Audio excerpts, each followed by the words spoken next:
सवाल: औरतों में सबसे पहले किसका खतना किया गया और सबसे पहले किसके कान छेदे गए? जवाब: हज़रत हाजरा अलैहिस्सलाम। सवाल: वो कौन सा शख्स है जो सबसे पहले गुस्ल के लिए हमाम में दाखिल हुआ? जवाब: हज़रत सुलेमान बिन दाऊद अलैहिस्सलाम।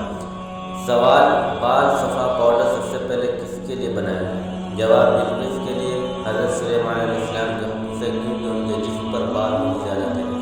सवाल: सबसे पहले साबुन किसके हुक्म से बनाया गया? जवाब: हज़रत सुलेमान अलैहिस्सलाम के हुक्म से। सवाल: सबसे पहले हैज़ का खून किन औरतों को आया था? जवाब: बनी इसराइल की औरतों को, और बाद में हज़रत हव्वा अलैहिस्सलाम को जन्नत से निकलने के बाद कहा। सवाल: सबसे पहले मेहंदी से खिताब किसने लगाया? जवाब: हज़रत इब्राहीम अलैहिस्सलाम ने। सवाल: सबसे पहले काला खिताब